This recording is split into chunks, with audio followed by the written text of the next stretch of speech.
Hello, hello. It is us again, and it's African Queen Mo Show. Welcome, everyone. Thank you so much for being here today. Today, we have a late start because we got feedback and we're told that most of you guys are based outside, and maybe we'll get you to participate if we have a little bit of a later start. Today, our topic is mainly we're going to focus on two things. So, for those of you who are tuning in now, understand that the first part of the show we're going to be talking about a little bit more on Kenyan politics and analysis of the current social situation in the country, and then after that we will dive into things to do with the social issues such as marriage and the Sarah Kabu story. So, the first part of this show, which is going to be maybe the first half hour, if you're not interested in Kenyan politics or what's going on in Kenya, don't bother. Just wait for us until the later part of the show. And I'll repeat this because this is a live show. I have to say it in case people join us later. Yeah. So my name is African Queen Mo, coming to you from the beautiful city of Nairobi. It's late now. It's about 10:36 in the night, and I'm joined by my wonderful colleague Susan. And Susan will introduce herself briefly before we continue. Um, She's hello, waving away. hello everyone. Yeah, yeah. Hello everyone. I'm happy to be here as usual. I'm looking forward to our discussions this evening or whatever time it is. Hmm. Yeah. So I Mhm. want to thank you guys so much for the wonderful feedback that we had on our Friday show, which we started a bit later, where we'll talk about the red pill. And before that, we talked about passport bros. Oh boy, it's a really heated debate going on in Kenya because of this guy called Brandon Odira and a Kenyan lady. They're having the standoff, and it's very interesting. But because of how deep that subject is, and because of how much information there is out there, we're going to actually talk about that most in detail on Friday. But because we started this show based on the fact that we felt that we want to do a deeper analysis of the news and of the issues that are going on in Kenya, which would be of interest to both Kenyans and also people in the diaspora. So, the reason that we started the show was mainly to do that, to do an in depth analysis, to give you the truth about what's happening in our continent, in our country, and especially in the country of Kenya, and then maybe eventually go further into the continent.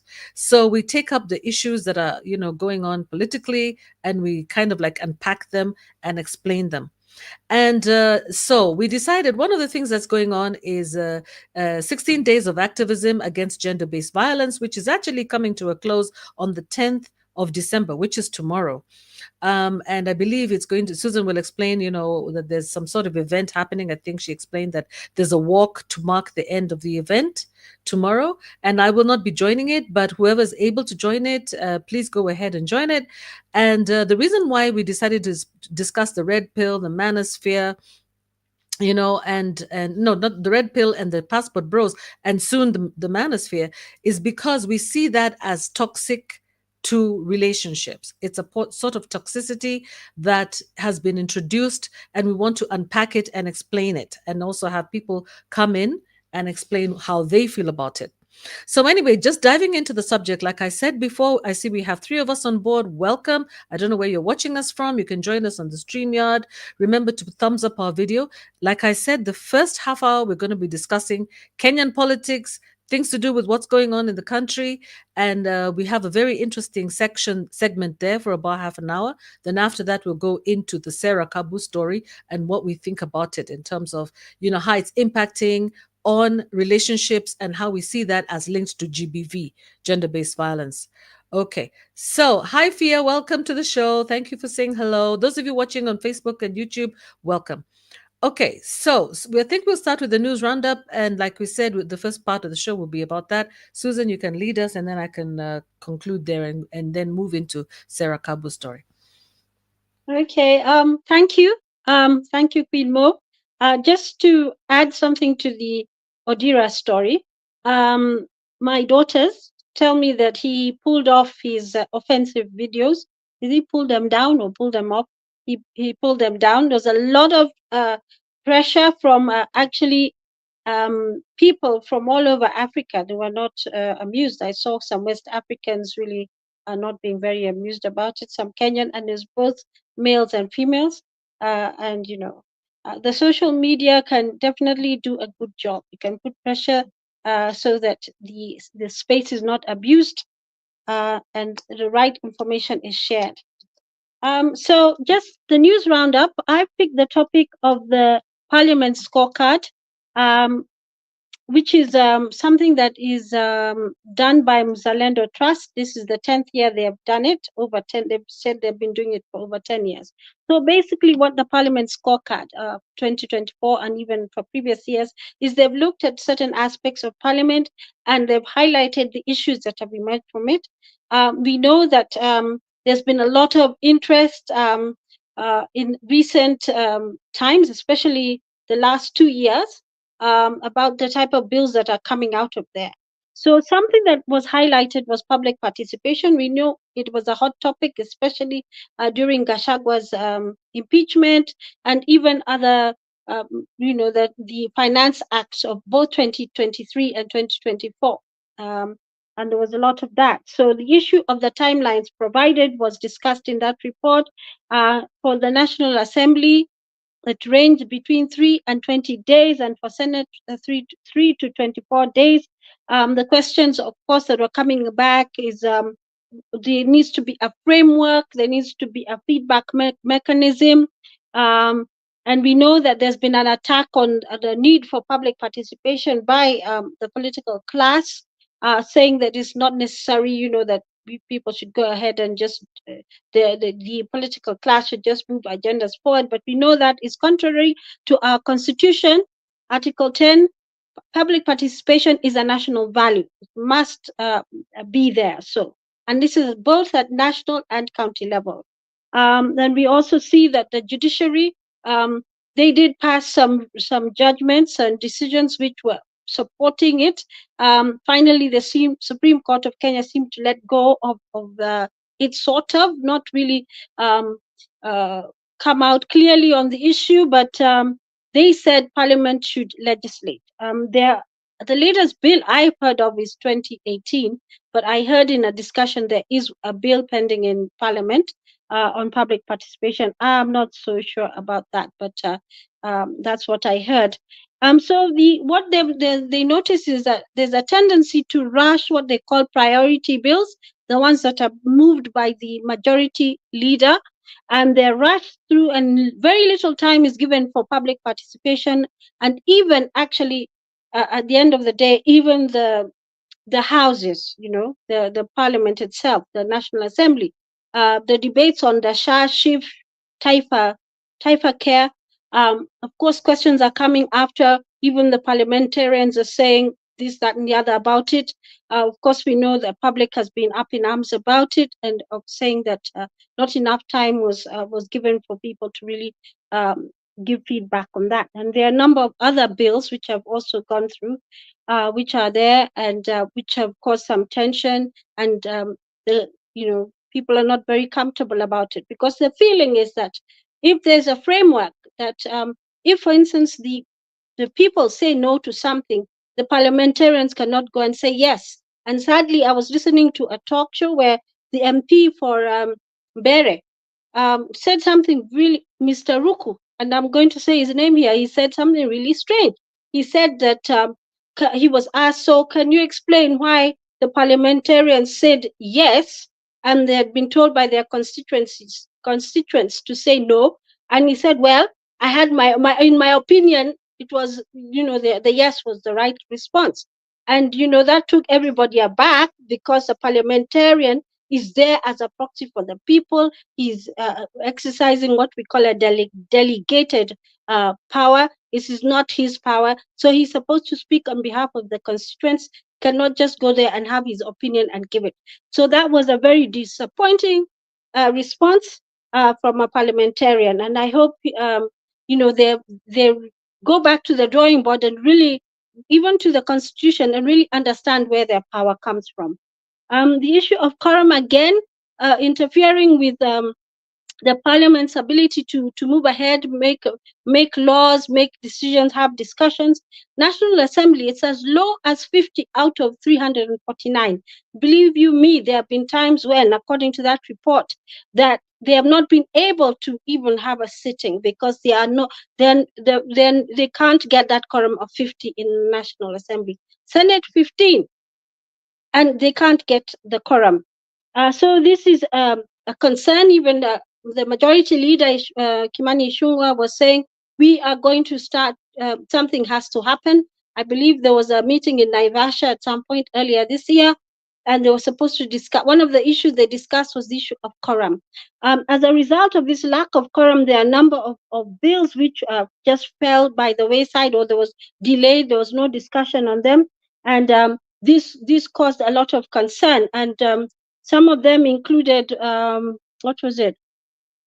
There were a number of bills. One of them was to discuss about femicide, and the other one was a sustainable income, sustainable livelihoods. Those two discussions were delayed because there was no quorum in the House. And what was so stark, and this was noticed even by in the report, that the day before, say, one of these bills which was delayed because there was no quorum, they had all sat in the August House and impeached Gachagua at the National Assembly. The following day, they could not get quorum in Parliament. So these are the type of things they're saying, which does not give it a really good record. Again, there are some of the bills they talked about that the Parliament is trying to bring out are actually in conflict or infringing some of the constitutional provisions, and that needs to be interrogated. For instance, the anti-corruption, not the anti-corruption, the Assemblies and Demonstrations Bill of 2024. Actually, the Security Committee said it was not a good act, so they brought it down even before it could move forward. But it was in conflict, and it was even repeating the tenets that were in a previous act. The other thing they discussed there was the performance of the individual members, and in this particular area, they did a scorecard. And the silent MPs, we had some, and we see them very loudly in some of them, we can hear them making a lot of noise out there. The media people are following them. Oscar Sudi of Kapsaret is one of the silent MPs. Somebody called George Aladwa, Irene Salu, Irene Jockey, and Matthias Roby. And then the ones who were most vocal in MPs were Wilberforce Oundu, Beatrice Elachi. We had one woman in that group, Dr. James Nikal, Makali Mulu, and Adnan Keenan. The most vocal senators, we had two ladies in this group. Then there was Samson Cheragay, Eddie Okech, Tabitha Mutinda, a nominated MP. I think we had a discussion about that, whether the nominated MPs speak or impact the August House. We've had two nominated MPs and two nominated senators being quite vocal and being recognized as being vocal. Okonga Omogeni is a man from Nyamira, a senator from Nyamira, and Gloria Orba. So the other thing that they picked up was on what the Auditor General said about the utilization of the NG-CDF, and this is the news, according to the report. 15 MPs on red alert, 19 MPs on the run, 19 MPs on the run. That's not funny. And then no MPs used the NG-CDF. Susan, why are they on the run? Why are the MPs on the run? And why are they on red alert? They cannot be caught to be no, red alert because they've been flagged as there's some anomalies in their accounting. And 19 MPs on the run. Hey, yeah, members of parliament are running. Mm-hmm, yeah. Mm-hmm, so the 15 how many red alert. How many are on the run? Okay, 15 on red alert. So they've been red flagged by the Auditor General. 19 are on the run. That means they've refused maybe to meet with the Auditor General. There are no MPs who use the NGCDF um, to satisfactorily, and 221 MPs have issues with the Auditor General. 221 out of 349. And of course, there's some constituencies which are not represented. I think about three which are not represented because the IBC has not been able to carry out a by-election. So these are some of the issues, and they said some of the things that are issues include the pressing issues that include healthcare, accessibility, infrastructural challenges, youth unemployment, and insecurity. Um, so those are some of the things that were picked out by that scorecard. They said it's quite it's long. It's about 100 pages long. These, by the way, the attendance and when they was talking about participation and speaking, it is in a plenary session of both either the National Assembly or Senate. They did not take the the speaking in the at the committee or house committee level. So that issue came actually up in debate, but they said that they were tracking it through the plenary sittings. Mhm. The Okay, last, Susan, you need to land now. We've spent 20 minutes already. Let's move yeah, on. Yeah, okay. uh, okay, so yeah, so then the IEBC issue is still pending. There's still two cases which are holding us up. One Mhm. of them is about the representation. Um, there are two people who the somebody who claims that he won that position, but his position has been vetoed by Wiper Party. They're saying he's not qualified. There's a big debate, and that's holding it back. The other issue that's holding back the appointment of the selection panel. This is appointment of the commissioner selection panel. So there are two cases that are holding it up. And so one is about they're saying these people with disability are not represented, and the other one is saying that there are two people who are saying they're the ones who are entitled to that seat. So those two issues need to be sorted out because it's causing some strain. And the IBC commissioners selection panel needs to be constituted so that we can have commissioners selected to this post. Right now, we know that the law really says that at least 3 years before an election, we should have a constituted IBC because there's so much to do before then. And that's all from me for now. Thank you, Pinmo. Over to you. Thank you, Susan, for landing very fast. I appreciate that. And that was really, really great. Really, you've covered everything that I haven't been listening to. So that's really interesting. That scorecard really says a lot, including those parliamentarians who are red flagged on the run, refusing to meet, and 220 something out of, who have issues with their accounting. What is that? That means what? But you see, this is the reason why. You see, the national when you talk about the NGCDF, you see, when we talk about acronyms, unfortunately, there are people who don't understand those acronyms. So I'm here to explain them. The NGCDF means the National Government Constituency Development Fund, which was supposed to be defunct, actually. It is a fund that was supposed to be there while the country was moving from the old constitution to the new constitution. Okay, it was only supposed to be there for a while. That fund, that is kind of like an amount of money that is given to members of parliament, okay, to run the counties before the county governors have been, elected, and the counties have been put together. So actually, the Supreme Court, I think it was, Susan, that voted, or should I say that said that the NGCDF is now unconstitutional. It was considered to be unconstitutional, but the members of parliament consider that a big pot of money from which that they can use to first of all to kind of like as campaign, so that they call individual parents, for example, they give bursaries, scholarships, they give money. They call, this is when the constituents can come and be given 2,000 shillings, 1,000 shillings to pay school fees for their kids and things like that. So it's kind of like a place of power. It's a place where the MPs feel that they should be powerful. But the job of the MPs really is what, Susan, in the parliament. It's not actually to be managing the money for the counties. Their job should be to pass laws, isn't it? To come and Yeah, so debate policies and pass and laws.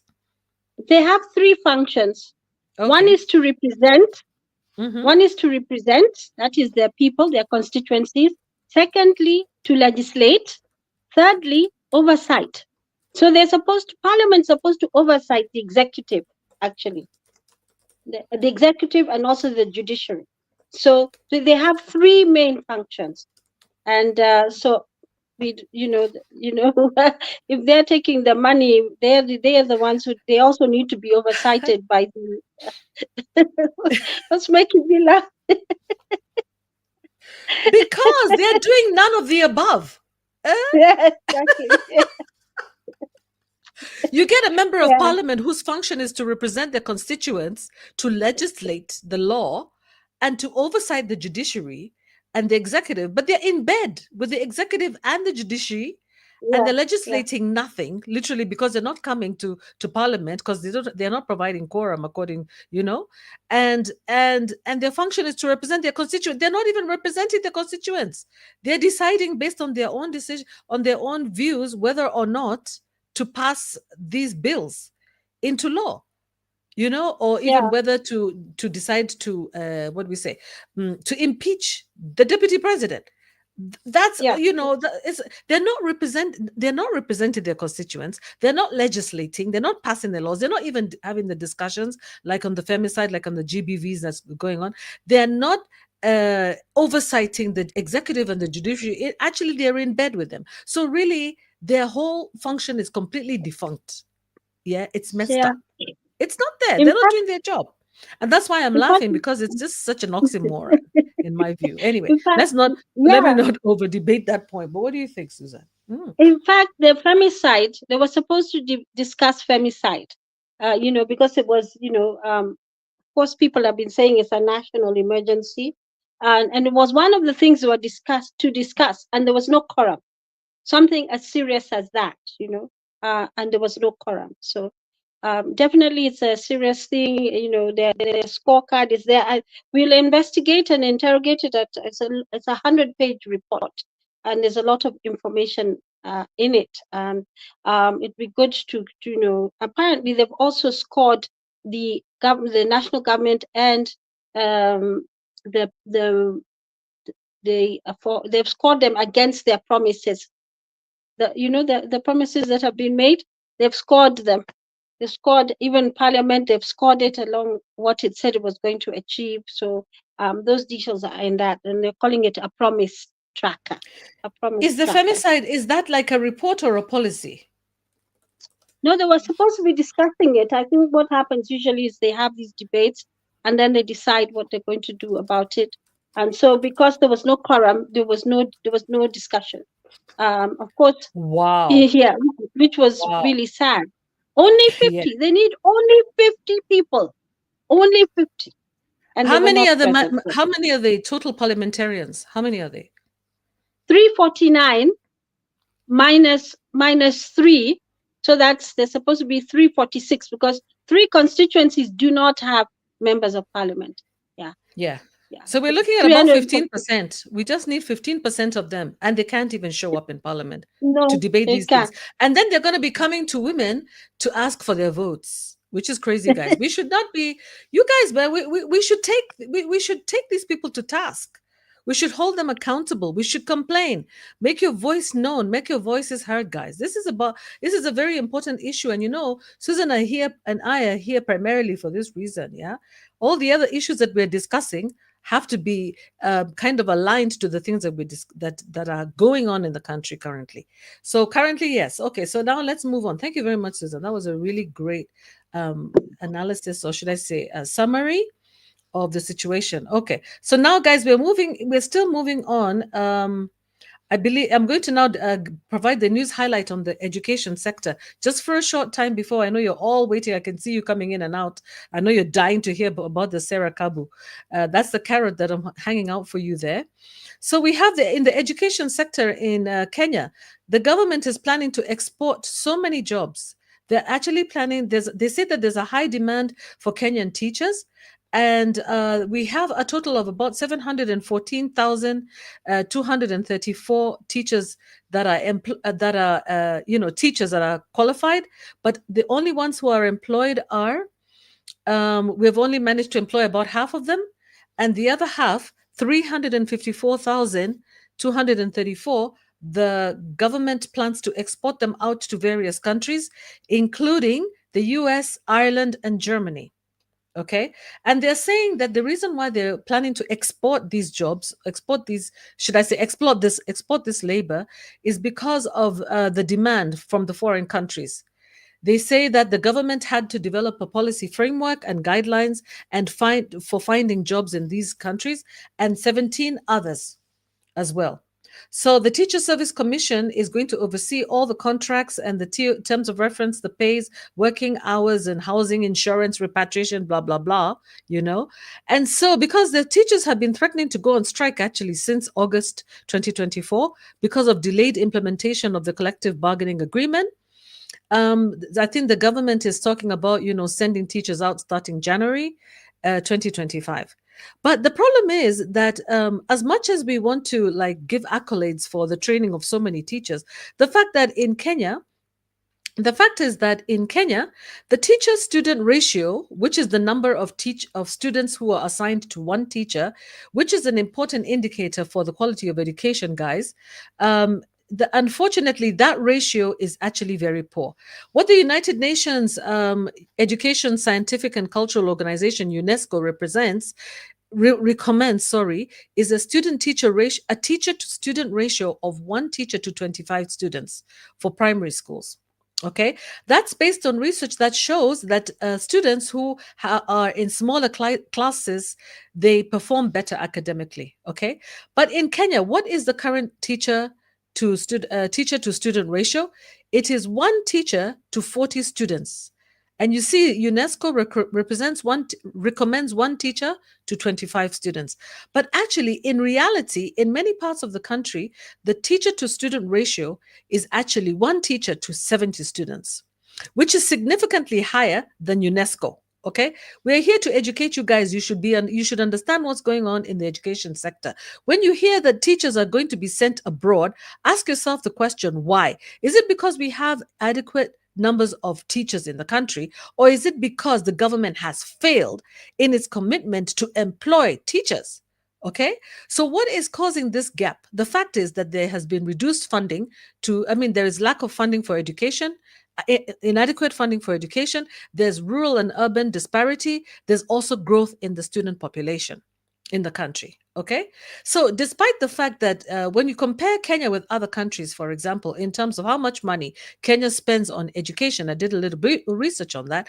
We find that Kenya actually spends quite a significant amount of money on education compared to other countries. So, for example, if you look at countries such as the US spends, like in 2020, it was spending 12%, which was in decline, a 2.8% decline. And you've heard in the US that the quality of education is coming down. Okay. And so in most of the countries, so for example, let me see which ones to compare with here. Yeah, you'll find like in China, in America, most of these countries, the spending on education is actually coming down. But Kenya actually spends a significant amount of money from our budget on education. Okay. So for example, the education sector was allocated 27.6% of the budget in 2024-2025. Okay, which is higher than 2023, where it was allocated. Let's see here. Let me see here. No, sorry. In 2022, it spent 4% of the GDP on education, Kenya, and then in 2023 budget, Kenya spent 27.4% of the budget on education. In 2025, we spent 27%. So basically, we are still higher than all these developed countries that want our teachers. But meanwhile, as much as we are educating our teachers and spending significant amounts of our budgets, GDP on education, fact is these teachers are not being absorbed into the system. They're not being absorbed. And even if there is a higher demand for them, there's a greater demand for absorption. So let me just name a couple of countries. Let's say Finland only spends like 10%. Norway spends 10%. Spain spends 9%. Germany, 9%. That Germany that wants our teachers is spending 9% on education, while Kenya is spending 27% of its GDP on education. Okay? So Japan is spending only 7%. China is spending 7%, 7.9%, which means that the education costs for many households in Kenya, okay, is very, very high. Like, for example, China, you'll find that households in China spend quite a significant amount of money on education because their government is not spending enough. In Kenya, it's astronomical. In a survey, the education cost for most households in Kenya is 1,054%, or approximately 10 times the average monthly household income. That is if you calculate according to the number of children in the households and how much income. In other words, parents in Kenya are spending a lot of money on education. Despite the fact that the government is also spending money on education in Kenya, you'll find that households are also spending so much money on education. So where are we going to, with this discussion?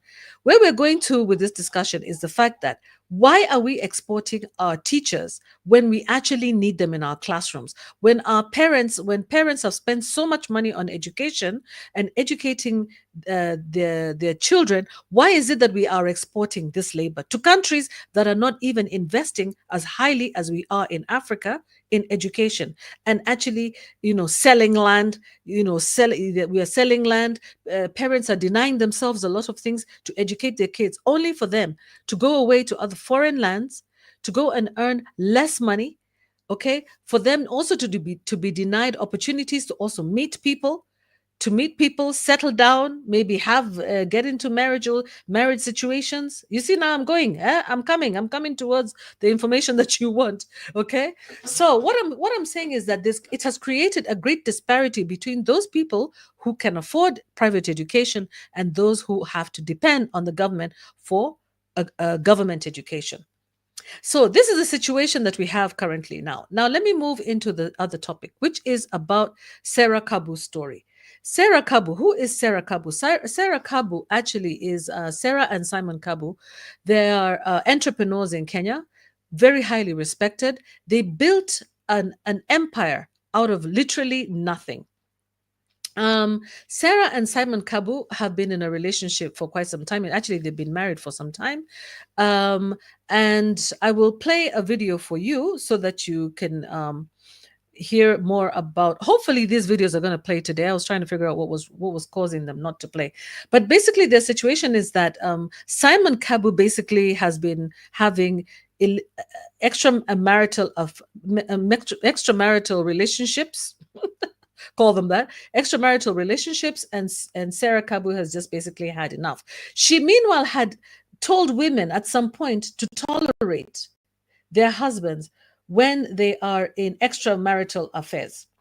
And she actually came on she came actually on social media to apologize for stating those things, for actually asking women to tolerate their husbands in extramarital affairs. So Susan, would you like to say something quickly before I find the videos here? Oh, I think I found them here. Just a sec. Yeah, I think I should have found it. So let me just play you a video about who are these people. This is them. Let me show you this one.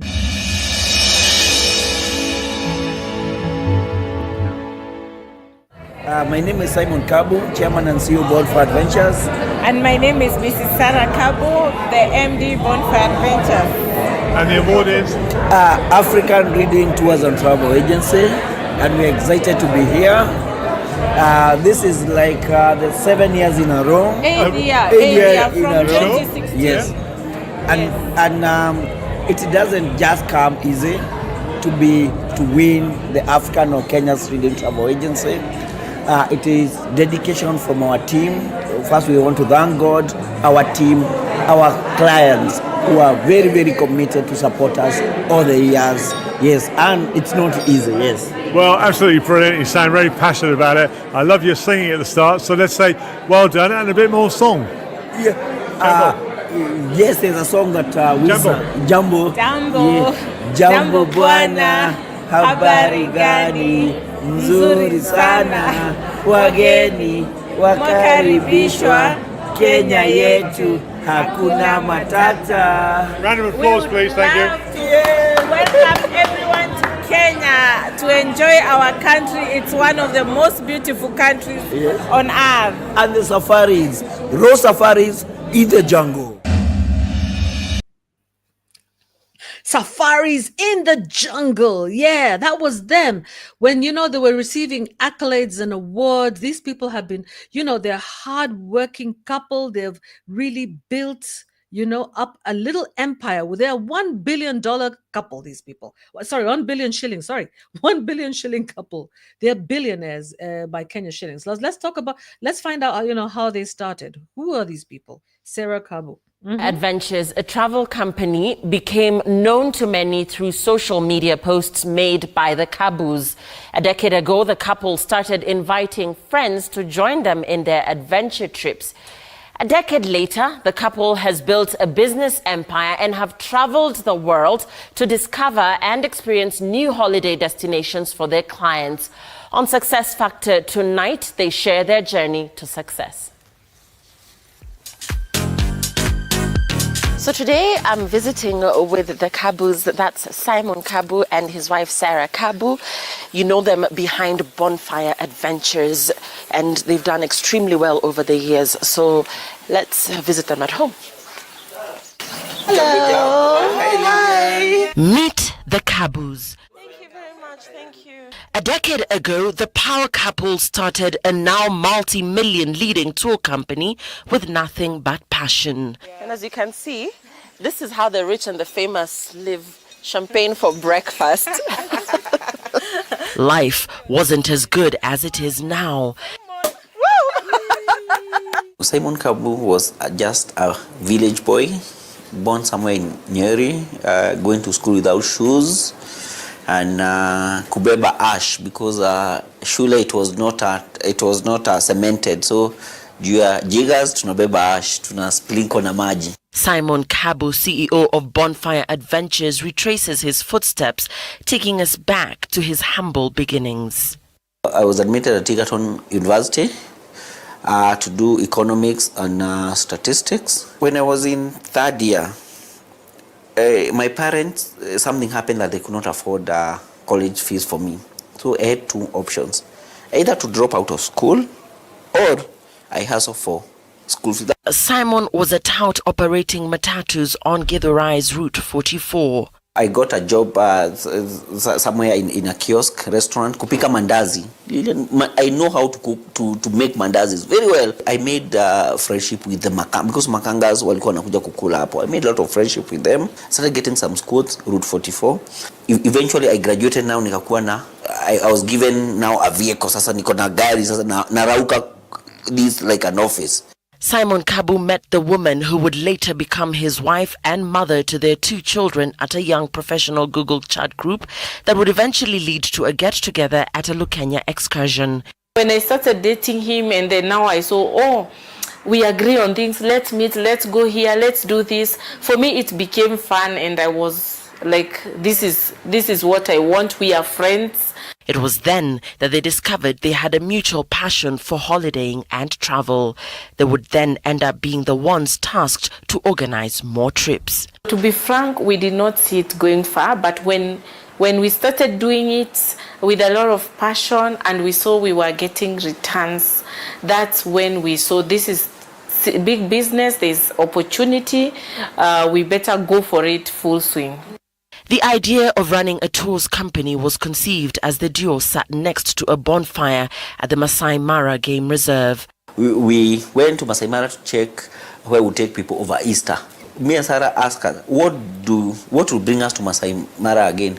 There was a bonfire there, then we said Bonfire Adventure. That's how the name Bonfire came about. The couple maximized on the low bookings from international tourists after the 2007 post-election violence. Hotels in the country had lowered their rates, an opportunity that would now offer affordable holiday packages to the domestic tourist.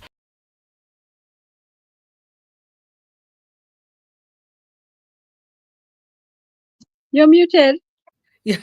You're Sorry. muted. So in short, guys, that's their story. You can see. Simon Kabu, I did a little bit of background research on those two. Simon Kabu comes from a family of civil servant father and a farmer mother.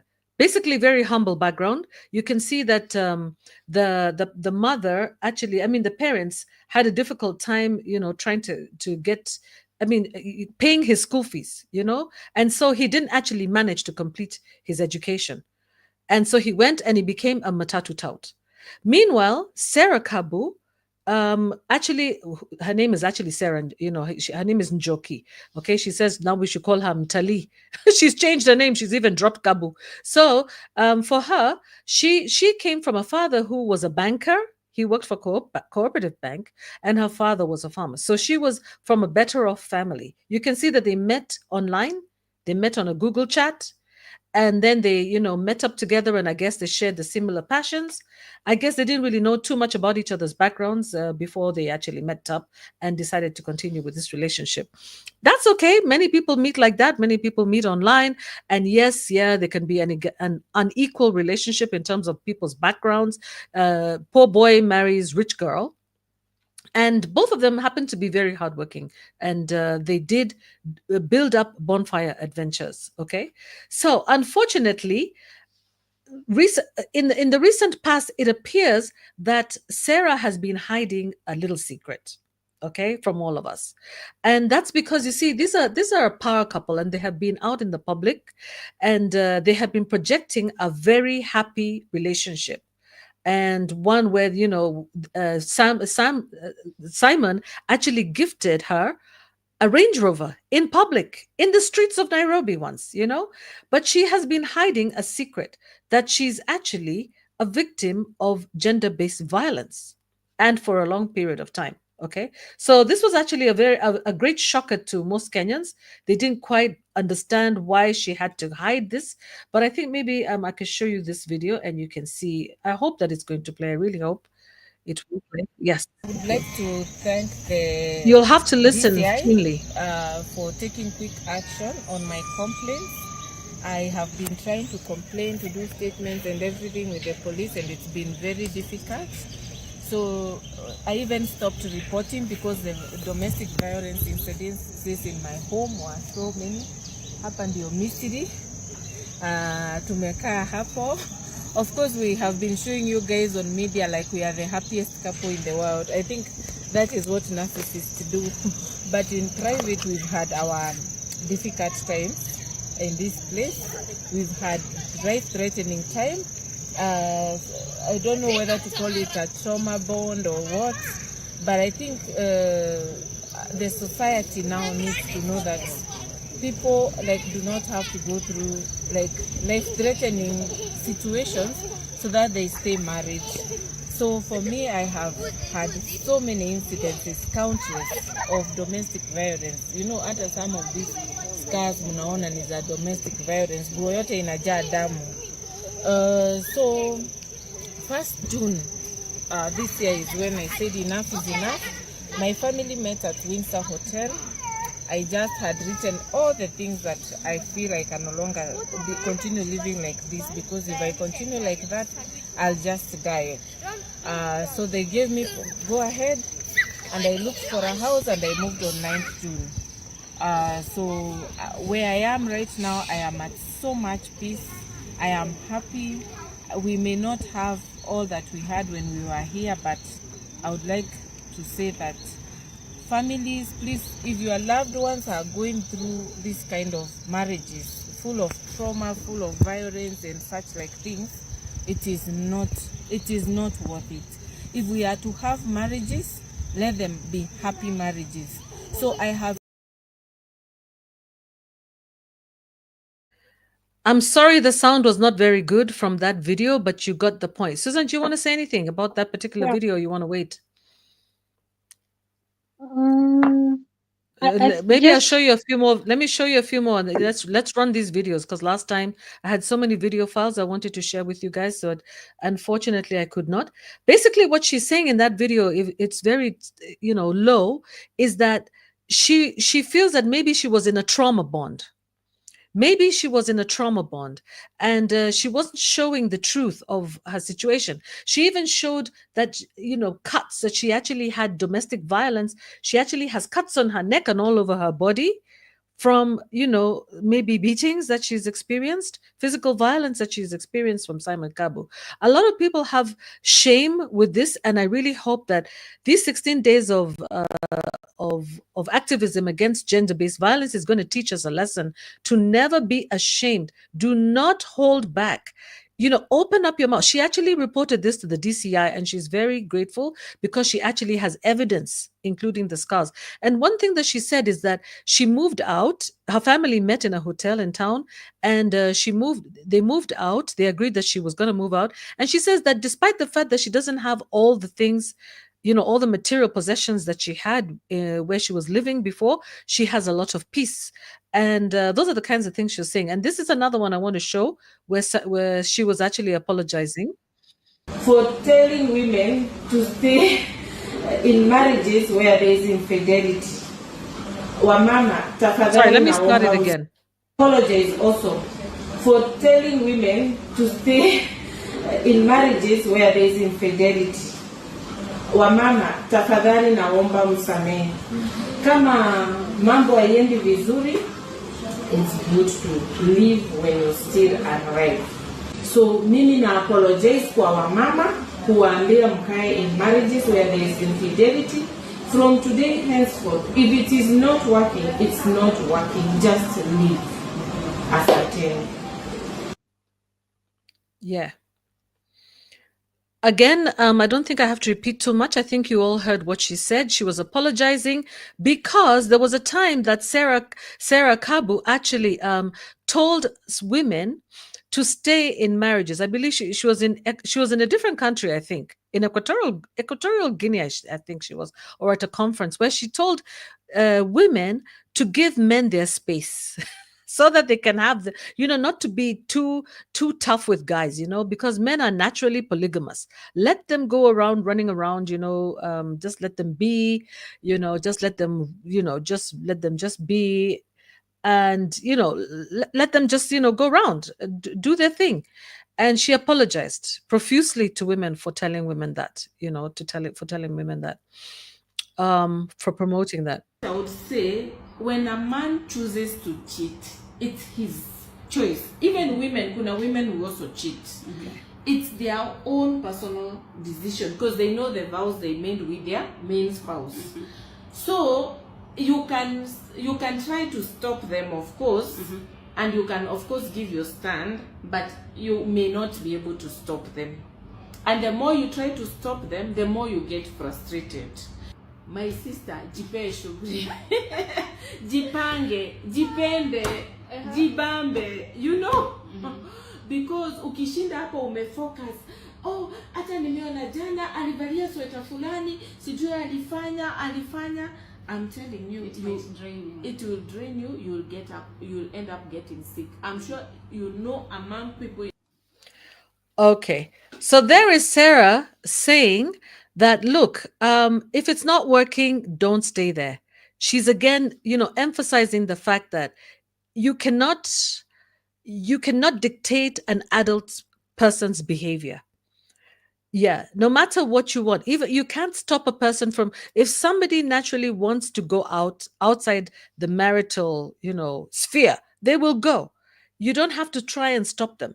Let them go. If they're going to go, allow them to go. And don't listen to people talking about giving you stories and giving you feedback about where they were. I saw them out there. They were with this girl. They were doing this. They were driving that. They were having a good time in a restaurant. Doesn't matter. Just allow them to go. Kama mtu akiachwa achike. If you're left, yeah, how can I even translate that one in from Swahili? Ukiwachwa wewe achika. If you are left, agree to be alone. Agree, yeah. Uh, be easy to let go of.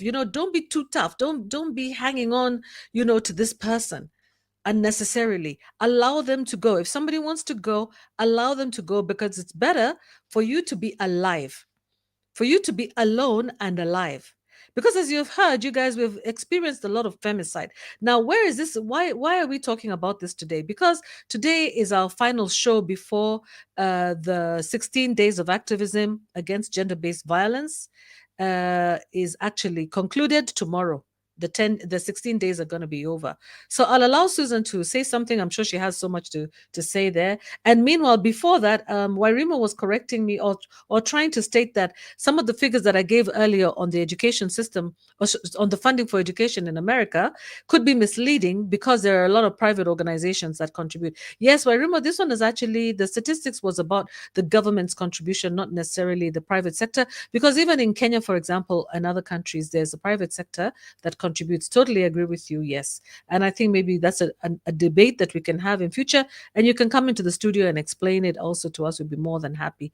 So Susan, yeah, we're now talking about Simon Kabu, the toxic marriages, the inequality in education, and how that could potentially impact relationships. And we'll talk about that one a bit more in detail, and about Sarah Kabu's story. Yeah, go ahead, Susan.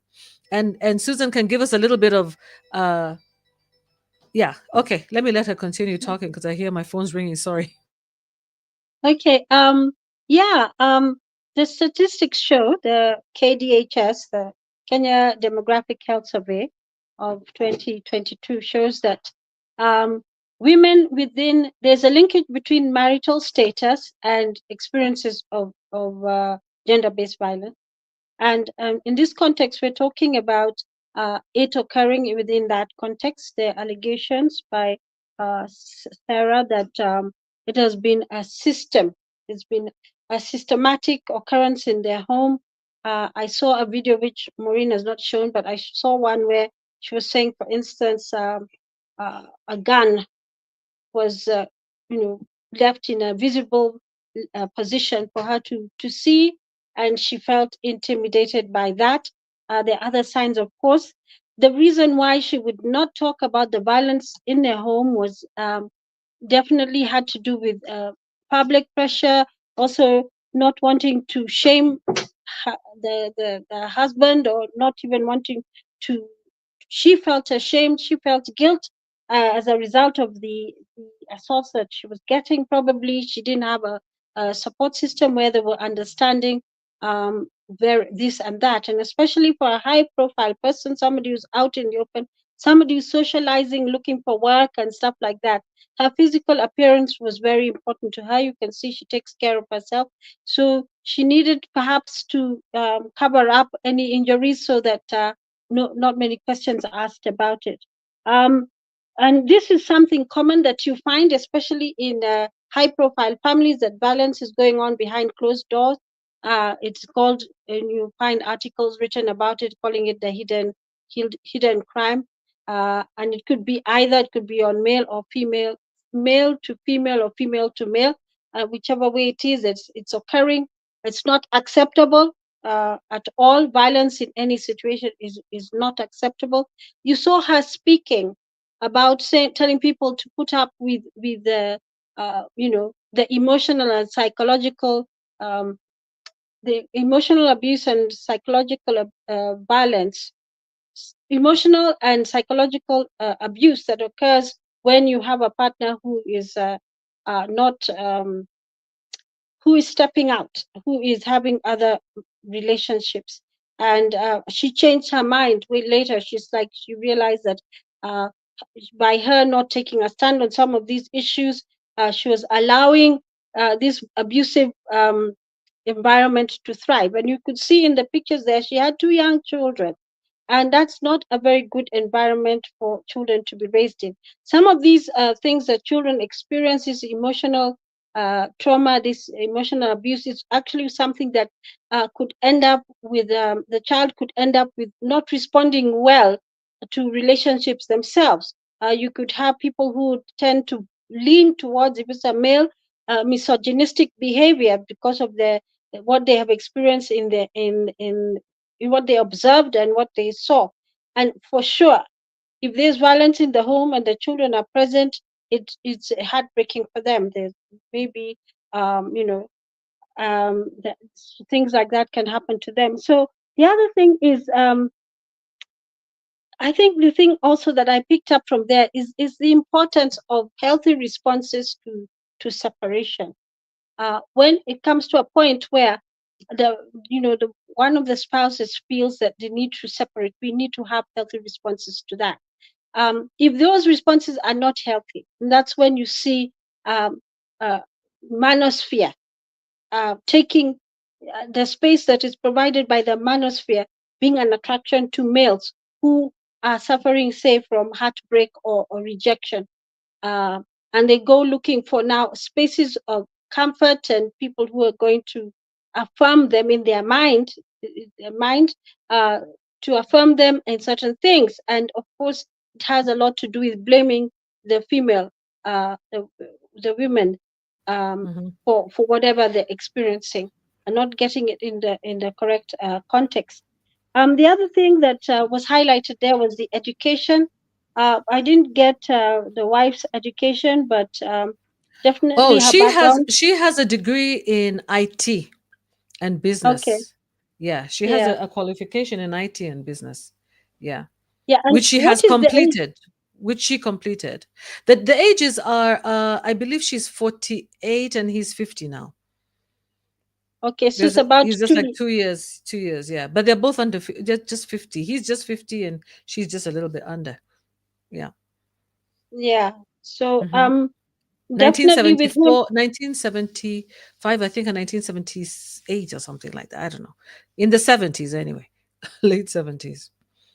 hmm Yeah, because of hmm the issues of differences in education, they can cause issues with some families, with some spouses. Some are able to, depending on how healthy their relationship is, it's not a challenge, but sometimes it causes problems when the wife is more educated than the other, or even more outgoing, and maybe perhaps being the one who's bringing the greater income in. The males sometimes feel threatened by that, and it can be a cause of dispute and disagreement. And definitely, some of the things people need to learn is how to identify those. And we've been talking about this: is the safe spaces, safe homes, safe spaces. How to identify that you are in a potentially risky situation or potentially risky environment. Um, for some of the conflict, definitely there's some red flags there. We can see they're sharing a business, they're doing business together, and that is something that we should pay attention to, because although I could see that the Simon is the boss. He's the one I saw being referred to as the CEO, and she's the MD. Uh, he's got that seniority in the office, but in terms of impact, she might be the one who has the impact. And some of these tensions. Actually, the roles, if I could explain, she's her role is mainly finance. She was dealing with the Yeah. finances of the company, and he was doing marketing and sales. Okay. That was, yeah. So they kind of split themselves up that way. This billionaire Okay. couple. Yeah. Yeah. So and they're young people, Mhm. also, and they're young people and they were doing so well. I think most Kenyans know about this particular um group of people. They were advertising everywhere, Yeah. they made sure they were very, very visible in their work. So Plus, they were sponsoring very many influencers. mhm, They were sponsoring, for example, what Jesus family. Well, Jesus family here. Yeah, they were actually their sponsors, and they've done so well in this industry, in the tourism industry. I think Louis has a point over there. He's saying another reason for unstable marriages is due to the husband or wife growing up in a broken home where fighting and drama is the norm. Yeah, being Yeah, and I addicted would say, to yeah, drama. Yeah, definitely. being addicted. There's some people Yeah, who consider that normal. Yeah, that if they're not fighting, they're not actually living. It's just normal. It's just part of their life. They're not used to peace. Peace is not something that they're used to seeing in a household, and they don't know what to do with that. There are some people who instigate wars and fights all the time, and that's one of the most toxic environments to be in, really. Yeah. yeah, and I think she also alleged infidelity. Apart from the violence, she alleged infidelity, and that of course is something else of some concern. I watched the Susan, video. it's not just infidelity. This man apparently has been. First of all, he has impregnated his house help, the lady who came. Yeah, and he's accused of actually having extramarital affairs with almost well, with many of his live-in house helps. Yeah. So Yeah, this guy apparently, and I wondered to myself why he would want to do such a thing. Why would he stoop so low to do that? And I think that sometimes what happens is that when people they're unequally yoked, should we call it that? When there's a gap, okay, between the education, for example, maybe he still feels that that he's still not as, should I say, not as accomplished as she is, for example. There mm, could be, because there's even a widening educational gap between men and women generally all over the world. A lot of women are going back to school, and even in Kenya, you saw that the recent survey showed that almost 100% of the people who are now earning 100,000 shillings and above, in terms of the increment is almost 100% female.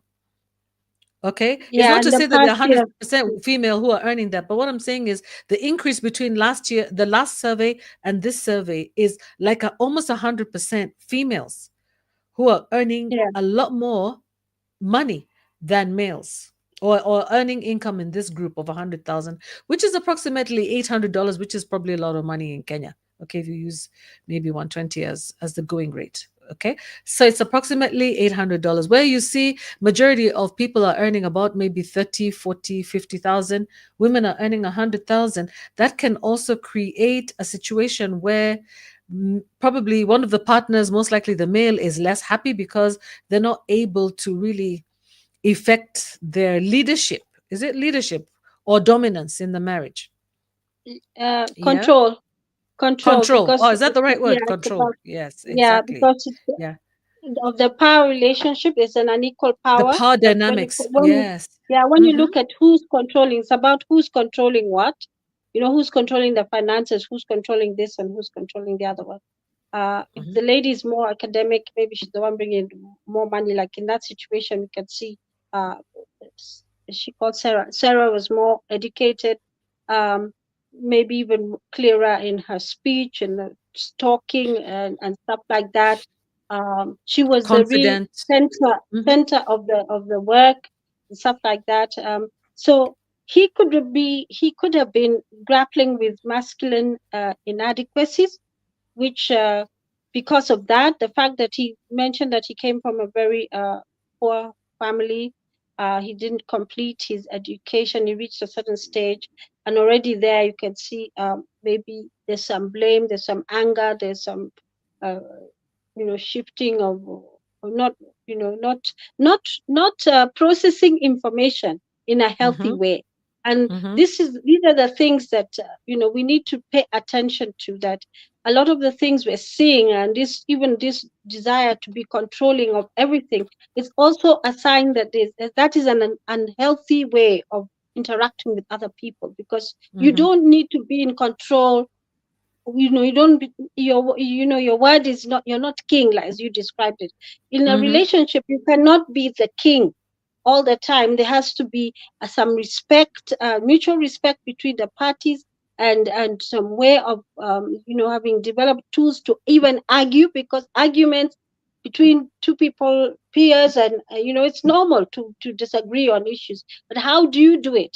How do you manage that conflict? That Mm-hmm. is very, Mm-hmm. very, very important. So I Mm-hmm. think in Mm-hmm. that case, that tool was missing, and it was also deeply rooted in his inadequacy, in terms of he is quite aware that his education is different from hers, and Yeah. even perhaps even the way he was speaking and the way she was speaking, you could hear a slight difference Actually, in there the was a way. very big difference. Yes, Yeah, exactly. You're yeah. right, Susan. And In Louis the says here, education starts at home and not at school. True, agree with that. Education starts at home, not at school. That is true if you're looking at the right things, if you're looking at the right indicators for a partner. But in a very patriarchal society such as this one in Africa, in Kenya, and in many countries, it's where, in general, it seems that men, or should I say even women, for example, a woman who is educated would want to marry up, yeah, at least her level and above. So for her, maybe he wasn't going to be really the first choice. He may not have been her first choice of a partner. You remember that they also met online in a kind of like in a group where I believe it would be like for people to meet, a matchmaking group or something like that, where they're supposed to be matched. So maybe you find somebody who you're talking, and maybe she's settled. Is that the right word? There's a word that's used. She could have settled for somebody who is not at her league.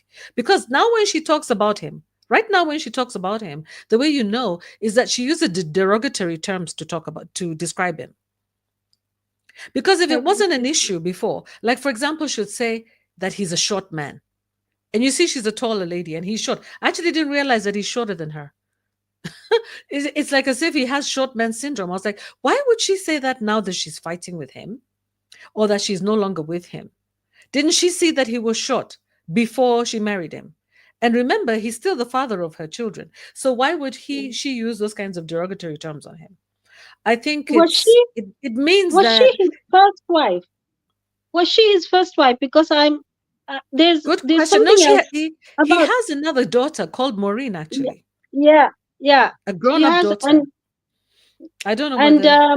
Yeah. yeah, I saw that. And also she's the grown-up daughter is running has opened a business that's supposed to be sort of challenging in the same field as Bonfire Ventures. So um, you know that's an interesting thing. And apparently they're even um, a stone throw away from each other, the two businesses where they're housed, where Bonfire Ventures is housed and where this new business Maureen is. And some of those issues, would really, they're not talking about it. And she's not even talking about Maureen, but at least the videos I've seen and even the ones you've shown.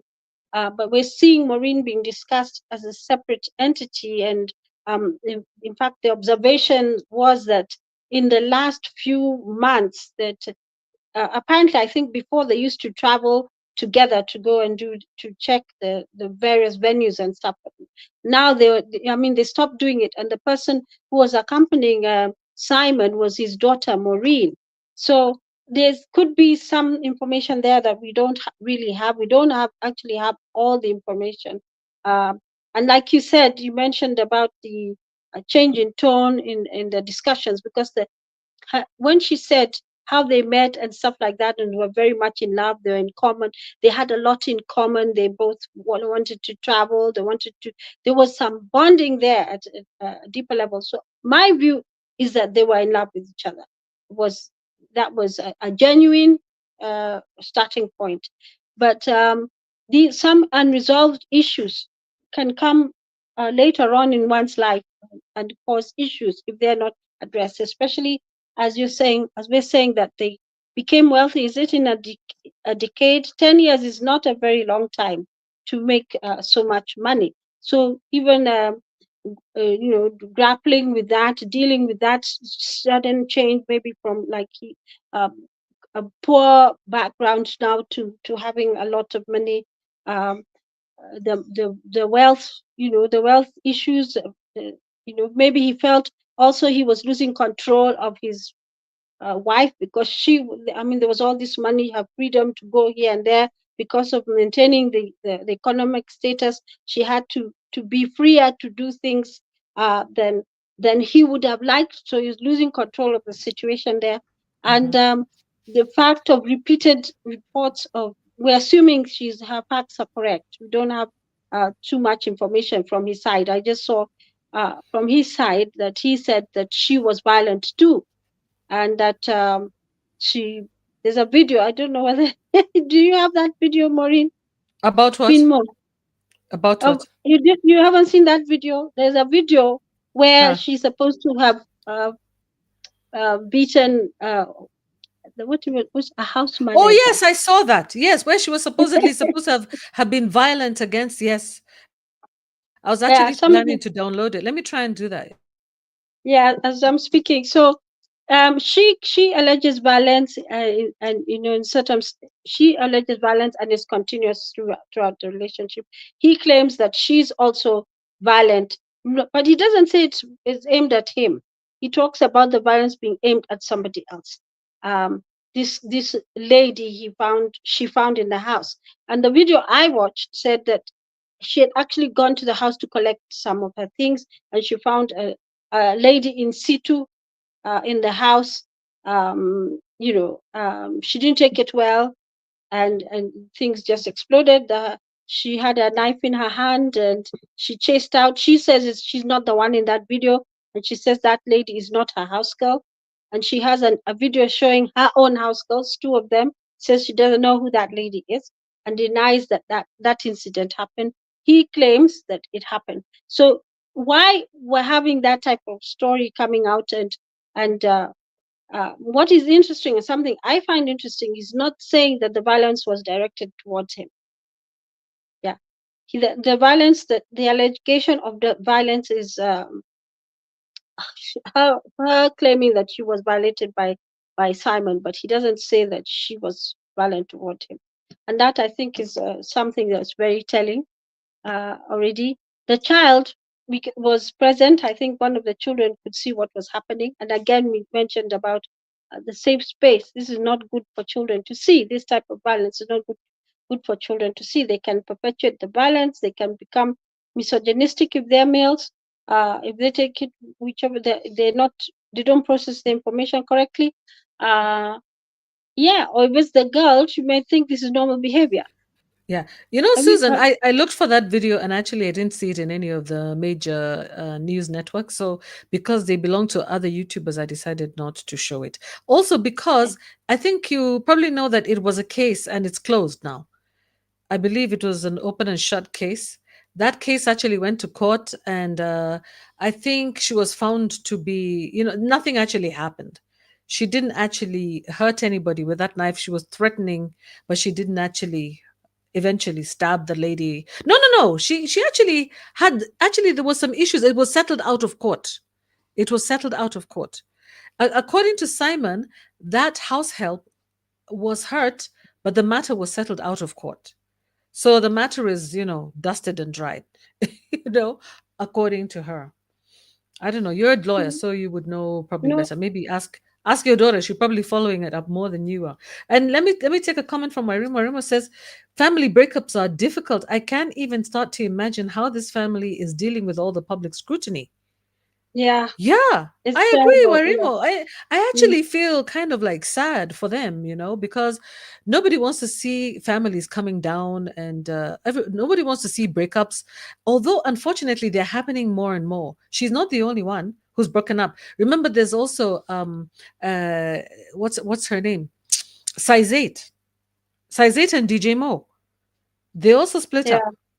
Yeah, Size 8 and DJ Mo, Okay. another power couple, split up Mm-hmm. just this year, I believe it was. There are several couples who have split up this year. And the question Yeah. I have is that these are people who are all the so-called influencers. They're all in the public light with their relationships. Yeah. And the question is, why have they been, and the worst thing about it is that they've been showing, the picture that they're showing in public is completely opposite of what's going on behind the curtain. Why do they Yeah. feel the need to show what is not existing? what is not true. Because I have no problem if couples want to come on board and show us their relationships. I think it's okay because I think many people can learn from them. But on the other hand, to pretend, to lie, to be hypocritical, to show what is not really happening, I think is the worst form of hypocrisy and actually showing, getting people into trouble. It's going to get people into a lot of trouble. People who are in It's because relationships will wonder what's wrong with our relationship. What's wrong with me? How come my relationship has issues? And they're just showing a false positive there. it's been monetized. False Because it's been positive. monetized and it's a brand they're selling, and that's why they have to continue to show that front of, oh, we're a power couple and things are so beautiful, things are so nice around us. I think you remember that really nasty case in the US where this lady who had hers her show was family based, and then discovered that she actually was starving her children and doing all type of nasty things to the children off camera. So once you monetize things, you spoil the family environment immediately. That's my view. You know, what's happening in your home is a very private thing, and I don't think it's It very suddenly becomes healthy. monetized. Your relationship becomes monetized, eh? Yeah, and it stops being genuine. It stops being genuine. And According to Louis, it's when you're getting close to Christmas, more breakups happen, and it's so true. I read about that when I was in the UK. That yeah, people are not even getting. They break up just before Christmas so that they don't have to give presents. They that's don't have to give unfortunate. presents. Yeah, they That do that is that very, very deliberately. They're unfortunate. like, okay, you know what? Let me see who's on my list. The current boyfriend I have, I don't think is going to last until next year. So no point buying him a present. So let me break up with him right now. Can you That's imagine ve- that's very transactional unfortunate. relationships? I That was I was laughing when I heard that. I thought it was so hilarious, but also sad. So, so you don't want to buy a yeah, present for someone, so you break up. Oh, how petty. yeah, Yeah. it's really something that's really, really unfortunate that And Fia is people. saying money can make or break a relationship. So true, Fia. So true. Money can make or break a relationship. Yeah. Is it? The Bible says it's the Uh-huh. love of money, not the money itself, but the Oh, love of it. yeah. Yeah. That Yeah. is the Yeah. root of all evil. Because the But money is good money if has it's a way used of well. making you love it, let me tell you. If it comes into your hands, Yeah, it but has a way if of you, drawing if, love. We don't really know whether it's love or lust or what it is we have with money. yeah, Yeah, but it must yeah, be really hard actually to break up in public. And I'm just glad though that she finally did it.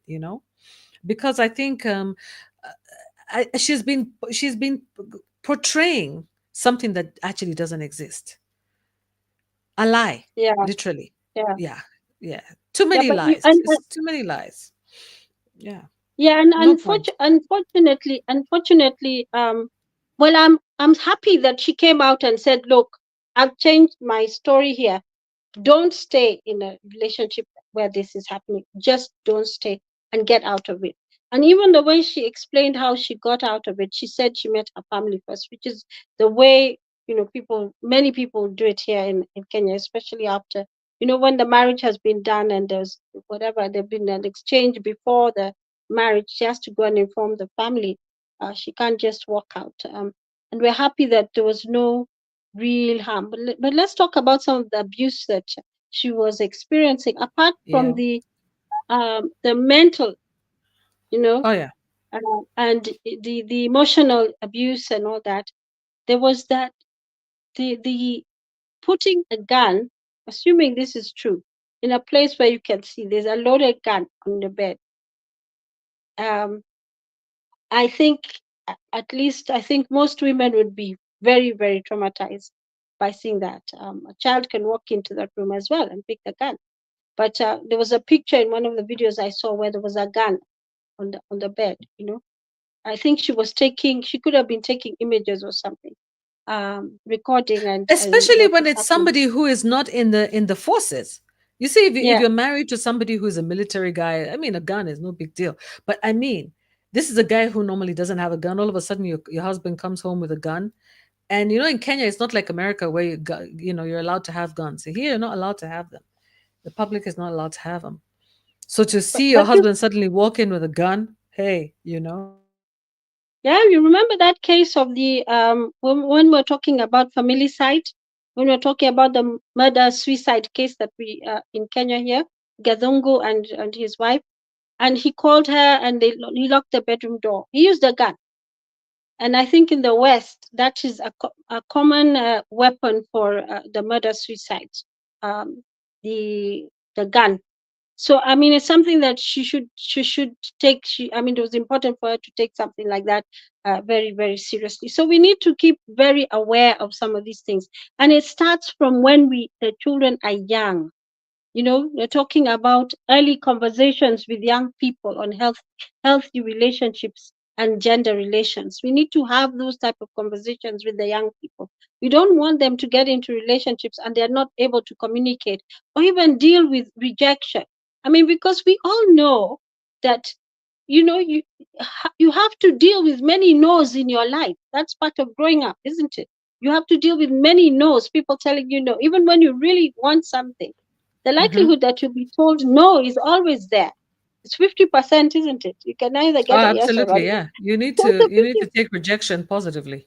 Definitely. yeah, and that Yeah. that that type Because of nurturing, so people hmm accept no's in the right way, so that they're able to cope with things better. I mean, for instance, like this case of Sarah, she's saying she's in her own house now and she's feels safe and all that. But you see, um, some cases, that is quite a dangerous time for her to be in once she has moved out of the house. that's what I was Um, thinking to myself. I was wondering to myself, especially when she's saying it and showing yeah, off. But by the way, she's showing off, eh? Hey, you know it's what? Me, quite. life goes on. I saw comments on there. Kenyans are saying that this lady moved on long ago. She moved on while she was still in the marriage. Because how come she's looking so comfortable, happy, not a single teardrop, nothing? She looks healed. It's as if she's been through this. And she said, yeah, actually, I left him in July. She's been putting up Yeah, a front, as if she's been with this guy for all this time. But actually, she left him in July. And but they yeah, say that a woman leaves when I think there's a word that was it you who had said something about how long, how many months or years a that, woman had already left. She had already yeah, left that marriage a long time ago, actually. Before she actually decided to break up with this guy, she had already yeah, left. And I'd like to find out from her, when did she actually leave Simon psychologically, mentally? When did she leave him? yeah, Yeah. yeah, I think so. But I think in this, I mean, nobody's going to celebrate the fact that they're no longer together. But the fact is that marriages happen, marriages, break. I think we should just normalize the fact that, divorces happen. They're not nice. They're not nice to go through. But on the other hand, you can't just force a relationship, because my issue is it's a two-way street. If you can't maintain, one cannot maintain a marriage alone. Yeah, yeah. one You can. cannot maintain a marriage alone. If one person is in the marriage and the other person is out of the marriage, what are you talking about? But why is it that he felt that he was entitled to have girlfriends and still keep a wife? What is that narrative that is going on in our Misogyny, society? Misogyny, misogyny. hatred of Yeah, women. definitely. I don't think so. It's polygamy. Wasn't it President Uhuru who signed the polygamy into law? Not polygamy, like you could have a wife and not tell your wife. You could marry another woman and not tell your wife. This is where President Uhuru and I just was not with him, because I'm like, traditionally in African tradition, if a man wants to marry another woman, he has to get permission from his first wife. Not just inform her, but get her permission and her go ahead and say, yes, it's okay, let's go for it. But in this case, what Uhuru agreed to is that men could have secret families. Men could have secret wives without informing their other wives, the first wife. So a man could be out there, philandering, yeah, having a great time out there, and not ever Yeah, tell his wife, and it's completely illegal. That doesn't yeah. sound right. So No. remember, we said misogyny is not having, the right regard for females. So it's not. It's more Mm. than just hatred. It's just not having that regard for them. I mean, we're not at the.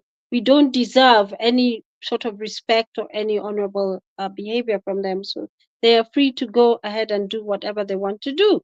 If it's having 5 wives, 6 girlfriends, whatever it is, they can go ahead and do it.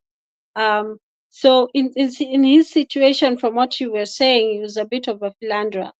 I mean, and he wasn't very picky because he had the worker in the house and other people out there, and all at the same time. This potentially is also a red flag, by the way, that she could have so many engaged in so many relationships at the same time while he's still married. I mean, he's still married to her. But going back to also the fact that Sarah needs to be a little bit more careful than she's being right now because of the impact, the shame he might be feeling, the guilt, and maybe that's why he found it necessary to show that she was violent too. So there's some Yeah. mileage he's trying to get out of that. Definitely, Mhm. as they're dealing with their matrimonial matter, definitely some mileage they're trying to get out of that. The fact that actually, when you saw that video, I mean, if you see it, the lady is refusing to move, and she's been sort of chased out of the house Yes, because she by considers that her police. home. Because you see what happened now, he's living on his own, she's living on his own. Okay, Yeah. there's two stories around this situation. Ship. By the way, Louis, the reason you see me laugh sometimes is when you read Louis' comments, he's so interesting. He's saying, this is the guy who was literally very pissed off with us the other day, now making us laugh. He's saying, Louis saying, when I said something about money, he said, yeah, it's easy to love somebody that has plenty of money. It's true. And then he's also saying that a caller in Kevin Samuel's show claimed to never have been in a relationship, even though she had 2 children. So I asked him, Louis, was she raped? And then he said, she called it a situational ship. She was in a situationship. So that Remember is a post-truth? relationship. A situational ship, Louis, is a relationship, isn't it? Obviously. I mean, that doesn't make sense. It's Yeah. called the post-truth era. Post-truth era, where Post-truth euphemisms are era. used to Yes. this. Yeah, yeah. She was misspeaking. She misspoke. Oh dear. Well, there you That go. was There so you have it. hilarious. Actually, how can you have 2 kids and you say you've never been in a relationship? From And it's the not same like somebody person. took advantage of you in the first place. Yeah. But Yeah, those are those. in this case of Mhm, Sarah, mhm. like you're saying, Susan, she was what do we say? The guy had the guy was, what do we say? The guy right now is trying to actually claim that this woman, the lady who is pregnant, is not actually his girlfriend. She is a professional help who was hired professionally. Did you hear that? Yes, I heard that. He's used the word. He has used the word. She's a what? Because the Yeah. children are in school, somebody has to come and somebody has to be in the house. Yeah. So He she used was the word. recruited professionally, and that Yeah, is not yeah. his baby. She's not pregnant with his child. No, he would never do that. He has never done that. And anyway, and oh yes, this is what I was saying, that people were commenting on there and saying that when a man is living on his own, when you separate and the man is living on his own and the woman is living on her own, then she Yeah, should not have walked into his house at that point with yeah. brandishing a knife and threatening anything, because you can't really control his behavior at that point because they're living separately on anyway. Anyway, let's just say She, it's a real big mess. It's a real messy yeah, thing and it's sad, and yeah. just hope it all We hope. ends well. And she said she's Yeah, not giving up on marriage. She still believes in I marriage. heard that. I You heard that. heard that Yeah, part. I said to yeah, myself, wow, I know that there are going to be some, because since they now know that she's the one who holds the purse strings, you can imagine how yeah, many proposals she's going to be getting a week. Hmm? She yeah, should be careful at this time. yeah. Yeah. She should be actually because um, you know, he may be thinking he's going to lose a lot from the collapsed marriage, and she's actually, if you ask me, I think the the police and whatever the security forces, and she needs to take measures because he could Yeah. be potentially quite dangerous to her. Yeah. The other Yeah. thing that usually happens is the children are weaponized in terms of trying to manipulate the mother. um, you know he can try to do that to manipulate her, so she makes a decision one way or the other. So he's trying to control the narrative by using the children. Yeah. So that's another dangerous thing, something she needs to watch out for. But basically, for those children, they need to start those conversations early, because I saw like they're old enough to, at their age, age appropriate discussion, so that they don't misinterpret the conversations, they don't misinterpret what they're seeing, and it doesn't begin to harm them. Because what happens psychologically is that people go to wrong spaces to seek comfort.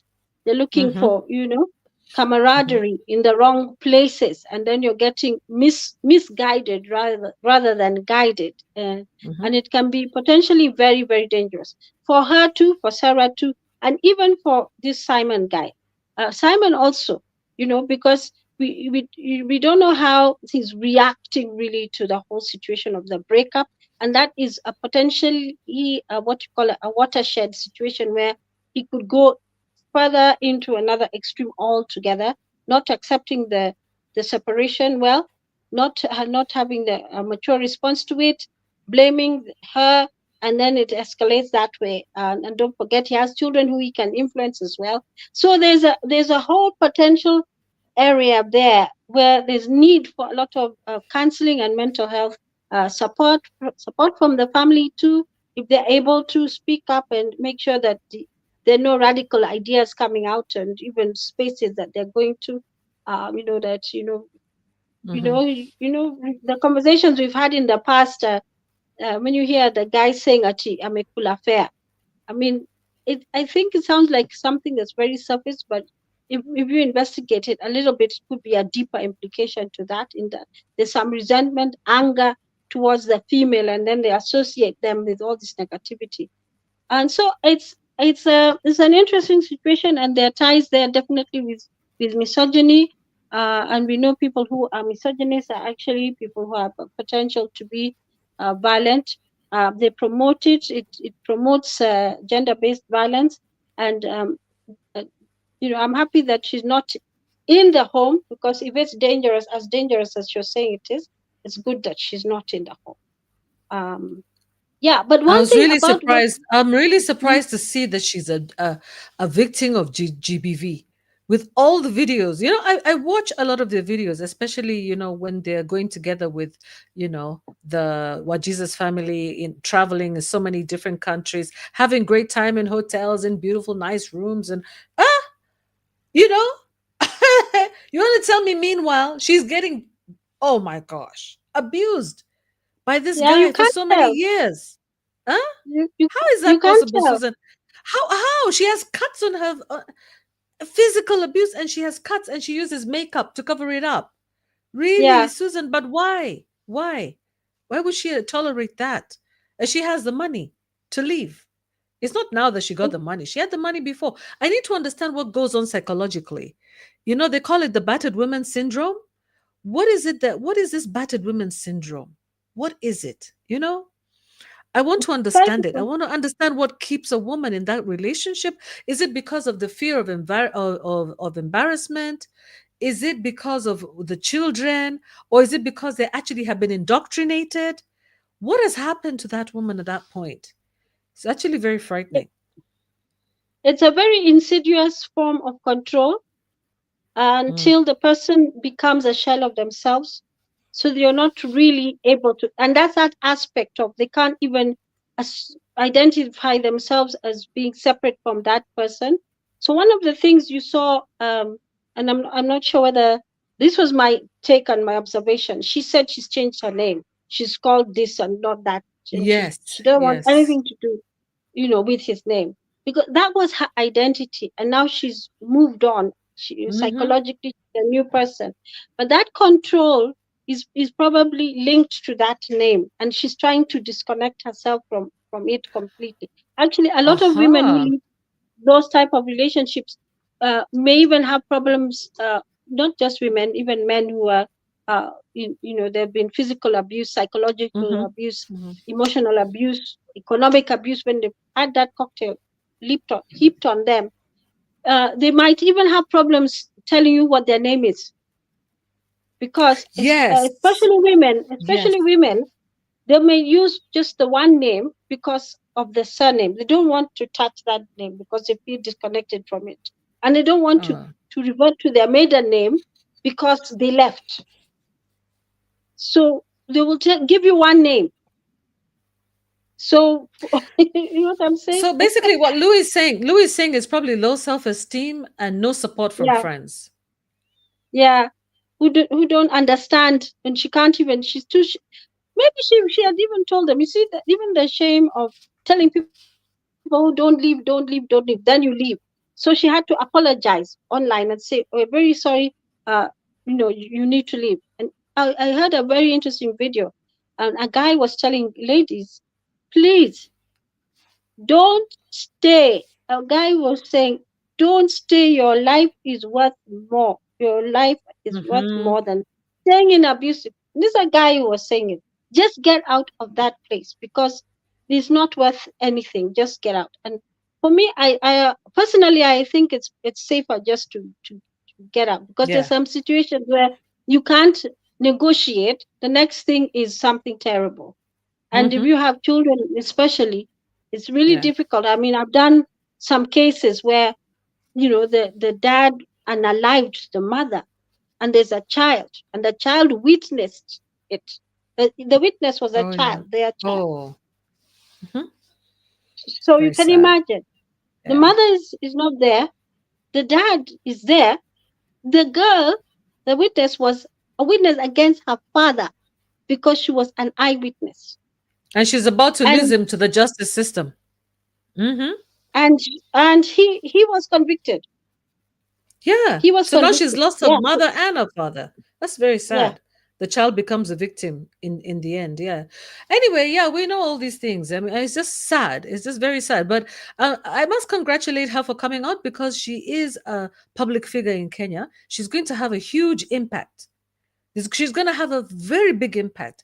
And now, what I'm expecting to see, what I have seen based on the reactions of women, especially women to this situation, even men, because women have said, now you see, Sarah did not ask the question, where will I go? What will I do? What will happen to me? Because she had her own money. So women are being encouraged to be financially stable and to look after themselves financially, to take their finances very, very seriously, because the world is a very cruel place to a poor woman. Yeah. So that's one thing. The other thing is that women are being told to look after themselves, to make sure that they have some income, some savings. They have some money to look after themselves outside of their marriages in case that marriage is going to go down. And the other thing that I also saw is that a lot of women are being empowered and they're saying, actually, thank you very much. I was trying to think about what to do next. You've just given me the answer. Right now, I'm in the final of my divorce. So I am actually expecting to see the impact of this is going to be great on marriages. So what I want to say is, I don't know. I don't want to predict, but I am actually, because she is such an influential character, and also the fact she's an influential person because of her role in the business. She's a billionaire in Kenya, where we're 1 million, poor people, and one billionaire.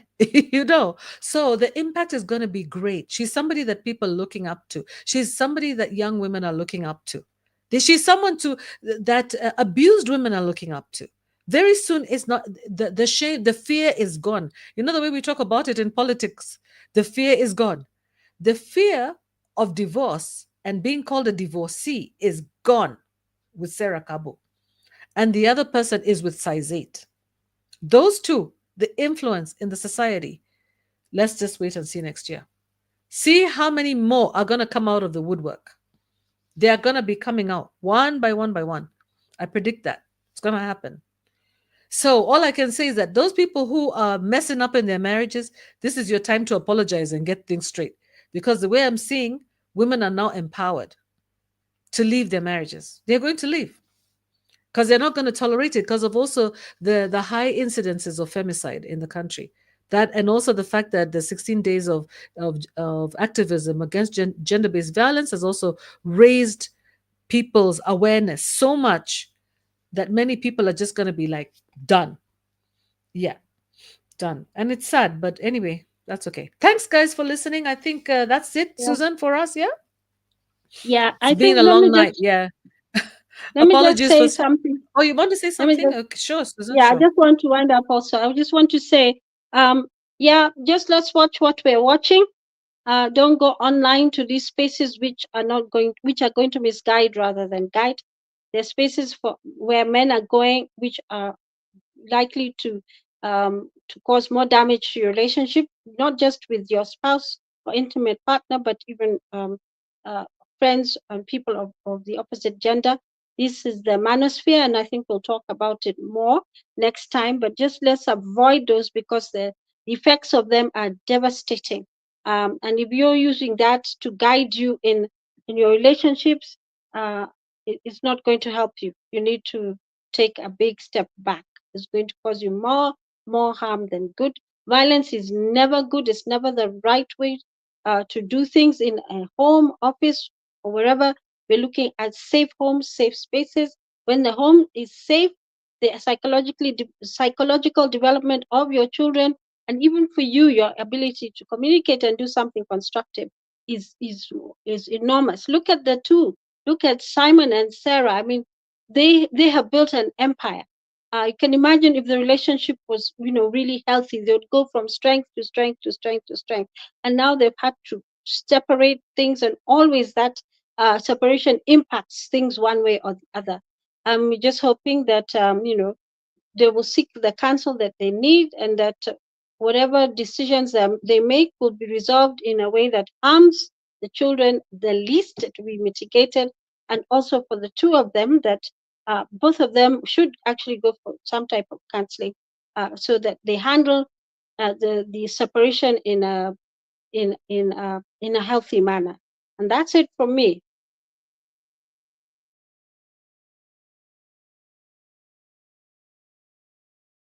You're on mute.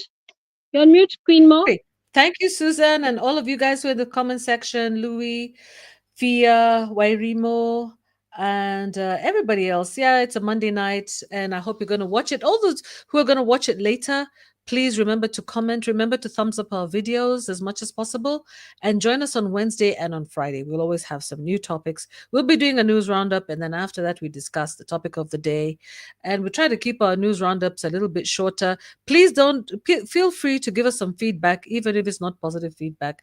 We are learning and we're willing to grow with you and to improve your viewing experience. Okay.